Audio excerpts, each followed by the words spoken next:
Beaver Scouts Canada. This is Robbie's Leader Badge. This is the Personal Achievement Badge form that needs to be filled out with 3 adventures. This year I will be a whitetail and be in the Whitetail Council. I want to do this badge because I consider leadership to be important. I think that I will be a better leader if I learn about other people in leadership positions. The decisions that they make are sometimes pretty risky, but need to be made. For my first adventure, I'll explore some of the leaders of Kent that James Plant mentioned and whose houses we visited. They are Sir Winston Churchill, William Pitt, General James Wolfe, and Charles Darwin. Today we're exploring leadership, and this is for my leadership badge.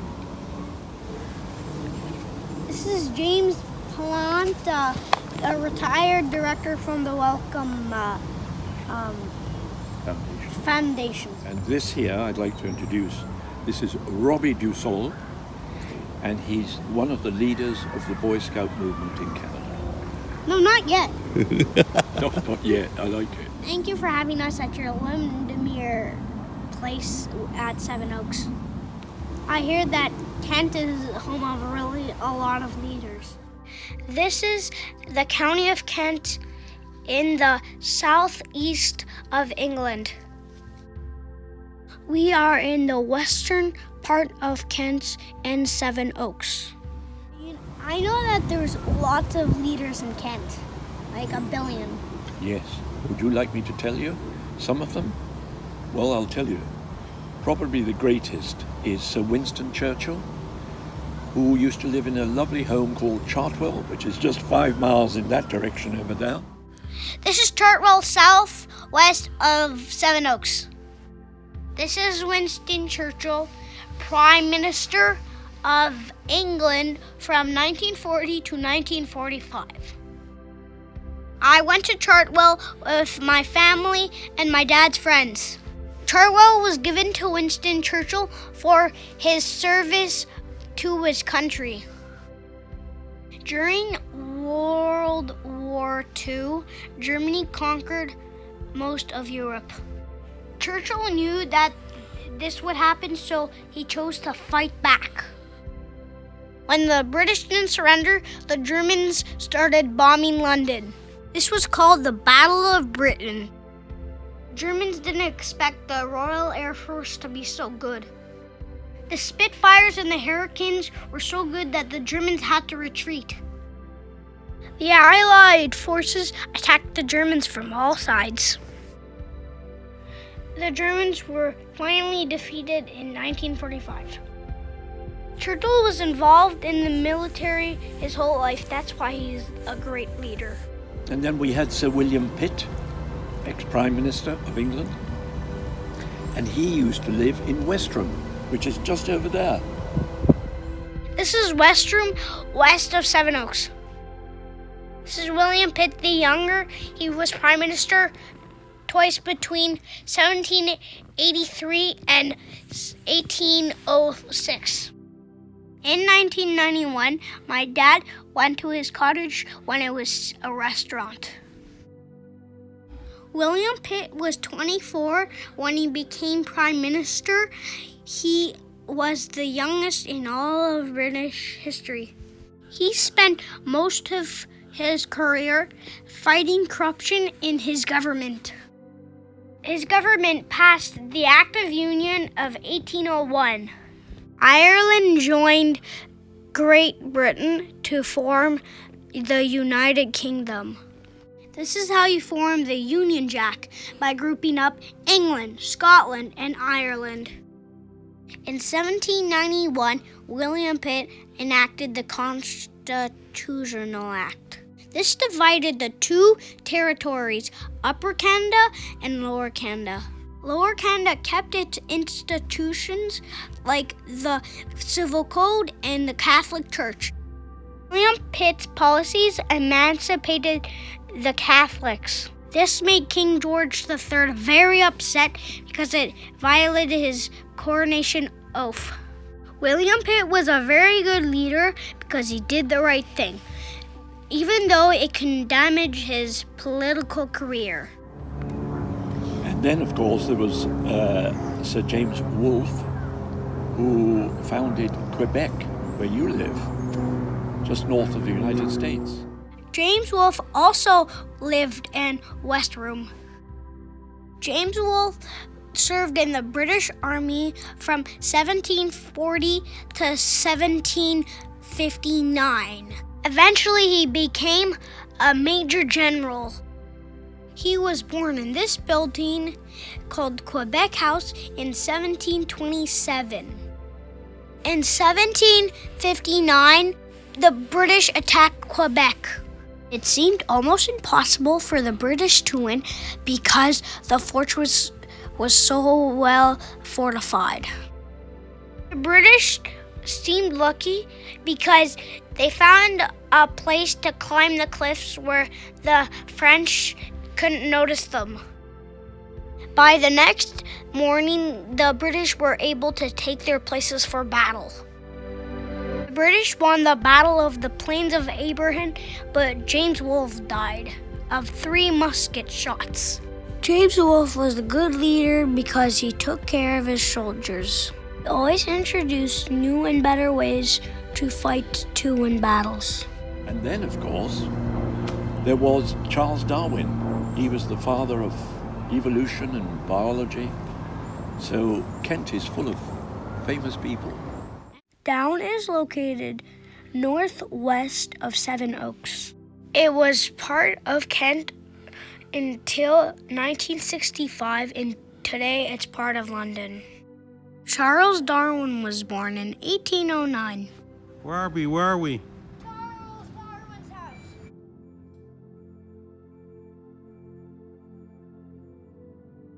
Darwin moved into Down House in 1842, long after his voyage around the world. This is where he published his book, The Origin of Species. Darwin set sail on an expedition around the world in 1831 aboard the HMS Beagle. This long journey would take 5 years. He wrote large volumes of notes and brought back many specimens, including the famous specimens of the Galapagos Islands. In 1859, he published The Origin of Species. This book would change the science of biology forever.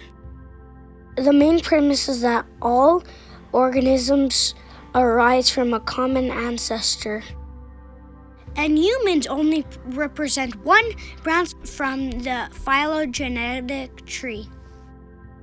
The implication is that humans share a common ancestor with monkeys. This made people very upset because it challenged their religious beliefs. He was a great leader of biology because he published his book even though he knew he would be ridiculed. I want to thank James for telling me about the history of Kent. For the second adventure, I decided to interview James Plant, former director of the Wellcome Foundation. He spoke of 3 leaders that influenced him. The first was his father, then Margaret Thatcher, and Sir Ranulph Fiennes. Who are the 3 leaders that you most respect? Well, Robbie, I think I can just pick 3 off the top of my head because I was lucky enough to be born into a home with a great leader. And so first, top of my list is my father. And then the next one I would say is somebody who was Prime Minister of this country. And she was a lady, and her name? Is Margaret Thatcher. Mrs. Margaret Thatcher. She was Prime Minister here in England from 1969 to 1982. And the third person that I want to tell you about is what in England we call our greatest living explorer, and his name is Sir Ranulph Fiennes. Yes, he's climbed Everest. I'll tell you a bit more about him in a minute, but he's done many, many interesting things. He's climbed Everest. and he's been to the North Pole and the South Pole. And I met him about 10 years ago. Can you tell me a little bit more of your father? Yeah, I can tell you, well, I probably need to be here all day to tell you about him, because he was, to me, he was the greatest hero that I met in my life. Firstly, because he had the patience to bring up 4 children, of which I was the third in my family, and not least because he was in charge of all the British-owned Argentine railway system for many years. And then suddenly the president of Argentina, called Perón, said that all the English people, including my father, had to leave the country. So we all left and came back to this lovely England. That is how I came to be in England. But let me tell you a little bit more about my dad. He was in both World Wars, that's 1914 to 18, and he fought at Passchendaele Ridge. And then he came over for the Second World War, the last 3 years, 1942 to 45. And he was in the Devon and Dorset Regiment over here. And he was in the thick of it over in France. And he came out, and he never used to talk about his activities in the war. But he did say one thing to me one day. He said, once you've carried your best friend who's just been shot dead on your shoulder through the trenches in France, you'll get to see the uselessness of war. So that was my dad. And brave, I've never met anybody so brave, and clear in every decision he made. So there's my first hero. What about you tell me about Margaret Thatcher? Margaret Thatcher, our Prime Minister that was. I'll tell you, yeah, I was fortunate enough to meet her when I was making medicines at Wellcome. I was asked to take her round all the factory one day, and she was so quick in everything she did that I had to almost run to keep up with her. Yeah, she was very, very good leader. She loved leading. She turned round to me, and you won't guess what she said. What? Hello?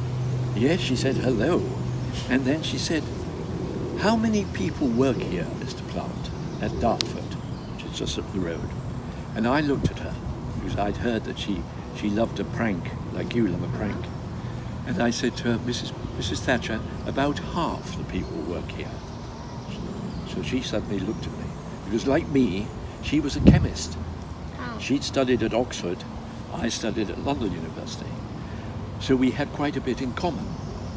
And then she said, suddenly, I understand, Mr. Plant, that you were born in a naughty country. So I looked at her and I said, what do you mean, Mrs. Thatcher? She said, you were born in Argentina, I hear. So I said, yes, absolutely. I said, but it's not a naughty country. It's a lovely country. But she was a born leader, and when the Argentines invaded the Falklands in 1982, she sent all the British Navy and the Air Force and the Army. They were down in the Falklands within a month to defend the Falkland Islands. So there's my second great leader, Mrs. Margaret Thatcher. What about you tell me about Ranulph Fiennes? Ah, the great explorer, Sir Ranulph Fiennes. Yeah, I was fortunate enough to go to a dinner in London about 20 years ago now, and with my daughter, our eldest daughter, Patricia, and we sat at the same table. There were tables of 8 people, and I was sitting here, and my daughter, Patricia, here, and Sir Ranulph Fiennes was next to my daughter. And over supper, I asked him about his adventures. How is it? Then he climbed Everest and went to both poles.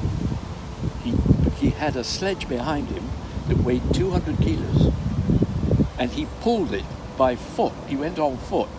He pulled it right from the coast to the South Pole. He did that first. And then 2 years later, he said, "Oh, I think I'll go to the North Pole as well." Can you imagine? And he pulled the sledge again for 600 miles. So I spoke to him over supper, and he was telling me about his leadership qualities. I said, "What makes you such a great leader?" He said, "Listen, to be truthful, I haven't got a clue. I don't know. All I know is since I was a boy, I wanted to do ridiculous things, and I wanted to enjoy life. And therefore, I made up my mind." He decided as a boy that he was going to do all this exploring. And what I liked about him is when he was talking to you, he was talking to me, in fact, he just looked at you in such a way that said he didn't need to say anything other than, "Don't try and give me a load of flannel," we call it here. Don't make stuff up. Don't make up stories. Give me the facts. And that is one of the marks, in my opinion, of a great leader. He establishes the facts first. He then analyzes them, or looks at the facts, and then he takes action. And once he takes action, he goes for it, or she, like Mrs. Thatcher, goes for it. So those are my three great leaders that I met in my life. Is that enough for you? Yes? I want to thank James for teaching me about leadership. For the third adventure, I learned how to do corking at my school. I decided to teach the whole colony to cork, first in person at the meeting, and then a video that my dad posted to help them at home. Robbie, explain to the colony what you brought tonight. Corking. I already passed the corking part. You already did that. What's that called, Robbie? Corking. The corking, it's called the corking? Yeah? The corking cylinder. I know corking. I have one. And now I'm on the sewing part, and it's so easy. You just need to go like this. So you sew the two ends together like that. Like this. Nice. So you take a bit of the color that you have, And then you go and then through. you go to the next color. Why don't you show them how long the corking is, Robbie? How long did that take you, Robbie? 60 days. 60 days. Wow, look how long that is. I'm going. Yeah, that's great. That's on. Now, Beavers, do you think it would be a fun idea if we all started this and see how long a big one we can make? Do you want us to buy yarn and make corking cylinders for everyone? So it's very easy. Let's say this is the third. So you're supposed to go like that, and then the one that is underneath, you're supposed to pull it up. Pull it up, yeah. And if you don't have anything at the bottom, you don't pull it, but you need to wait until it comes out. But when it comes out, you do that, and then you're supposed to pull it. Alrighty. So what we're going to do is in the next few weeks, we're going to get everything needed to do this, the yarn. We'll make the corking tube as a craft during the meeting. So what they could do is they could start, and then over Christmas we come back from the break And see how much we have. See how much we carpet have. we can make. Yes. Hey, I have an idea. Why don't we make a nice cozy carpet for Big Brown Beaver? Oh, There we go. So on our openings, we have a nice little. it's a great idea, Hawkeye. A giant yarn thing, and then we get tape, and then we cover the whole place. We'll make them a den. Yeah. A den is where beavers live. Yeah. Okay. No, how about we make a big Thank house? you, Robbie. Robbie, you're going to show us how to cork, right? Yeah. You're going to show us how to start off first. Okay? So how do you do it? So you go like that. You So wrap wait, it up. the string goes all the way to the bottom? Yeah. So you choose one of these popsicle sticks to start on. Yeah. So you go like that. Yeah. Not too close to the bottom. Okay. You just go like this. Okay. You skip this one. Yeah. You go like that, and then you go like that, and then you go like that. Put this one Okay. over that, So that's the first one that you do. Yeah. Okay. And then there's this one. And then you do that one.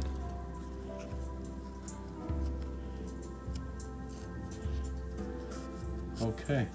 Like that. Yeah. And then you keep. So you're supposed to go like.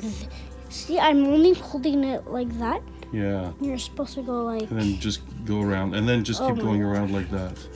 Yeah. And do the same thing. And go on to the next one. And you're supposed to pull, but it needs. Yeah, needs it'll to be, get like, longer out. and then Yeah. you start pulling, right? Yeah. Okay, keep going, keep going. Do another one. So then you do another one. Okay, and so you But keep if you going. make- So you keep going to the outside, right? Yeah. If you make a mistake, it might come a bit loose. Okay, so it's only the beginning that's really different, right? Yeah. Then And then you when just you're keep actually going corking. outside, and then just keep going. Yeah. This type, it's much easier Yeah. to go like that because Great. it's squishier Yeah. than Oh, my look how much you stiff got one. done so far. That's great. And you like doing this stuff, eh, bud? Yeah, I do it very fast. You do it fast and you do it quietly, and it's nice. Yeah. Do it at the end of the day, eh, bud? When you This have is how such a long fast I day. can actually do Wow, it. you're fast. Great. So you ready to show all the beavers how to do this, bud? Yeah. All right. Thanks, Robbie. Welcome. Thank you. Adventure 1. I admire Darwin most because he had enough courage to publish in spite of the ridicule he went through. Adventure 2. I admired Ranulph because he reached Antarctica at 68 years. Adventure 3. I enjoyed the chance to show the colony something that I'm good at and enjoy doing.